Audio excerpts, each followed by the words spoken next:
welcome to the show this morning. The topic this morning is the national ceasefire against gun violence. And we're fortunate enough to talk about the effort toward a national ceasefire against gun violence, Mr. EJordan, who is the president and CEO of an organization called Partners in the Struggle. And of course, with Mr. Jordan is Reverend Frank Stevenson.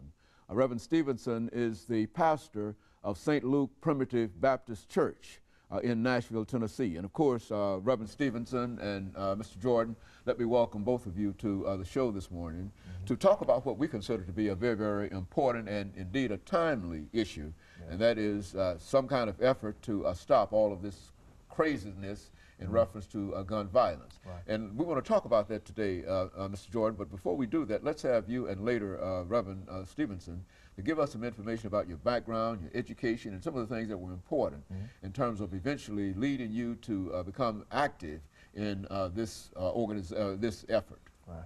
Well, first of all, Dr. Henry, I'd like to thank you for having Pastor Stevenson and I on your show. We're honored to be here to speak on behalf of the gun violence issue that's going on here in Nashville. My background starts with growing up in South Nashville, J.C. Napier Homes, learning a lot of good things coming out of public housing, what some people think that are very, very negative. I learned a lot of good things coming out of public housing. Went to the metro schools, went to McGavick High School, where I definitely graduated with Pastor Stevenson's brother, Ronnie. We called him Blue, that was his nickname in school. So we both have a similar background as far as knowing each other, thus going into Partners in the Struggle.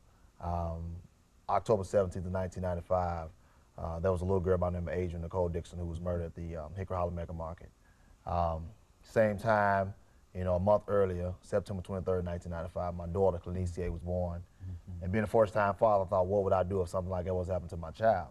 And so I think at that time, that's when God kind of manifested this seed inside my soul where he wanted me to be the voice for families whose loved ones have been murdered. And thus far, going in 2008, I'll be going into our 10th year of Partners in the Struggle. The voice for families whose loved ones have been murdered. We do what we can, talk to the parents, pray with the parents, do whatever we need to do to comfort the families. You see here I'm wearing a Virginia Tech jersey, basketball jersey. And as you know, earlier this year, we had 32 loved ones who lost their lives at Virginia Tech, and we also had another shooting this morning at Delaware State University. So this gun violence can happen at any time, right? And so we just want to kind of put it on a national level with the ceasefire, and we want to get anybody and everybody who's been affected by a murder due to gun violence to come out, represent themselves, represent their loved ones, and so we can really educate the issue what's going on in our city. Very good. And Reverend Stevenson. Thank you, Dr. Haney, and thank you for all that you do in our community and our city. You are certainly a pioneer, and we are excited to have you as our trailblazer. I am a graduate of the University of Tennessee at Martin, where I did my undergraduate studies in political science. I have my master's degree from Murray State in Kentucky. I serve as the senior pastor of St. Luke Primitive Baptist Church, which is right in the heart of one of the highest crime areas in the city. I oftentimes say if you got a good arm, you can stand on our church porch and throw a rock, and if you throw it hard enough, you'll hit the housing projects. And so we're right in the middle of a lot of things that happen in that community, and so we want to be a voice, and we want to be a shining opportunity in that area. And so we've taken advantage of opportunities to partner with organizations like Partner in the Struggle, which is committed to reducing gun violence in our communities. And so I'm excited to be a part of this national effort to call for a ceasefire as it relates to this issue. We have seen too often too many of our young people who are dying too prematurely. And so we want to move the needle on this disparity in our community as it relates to gun violence.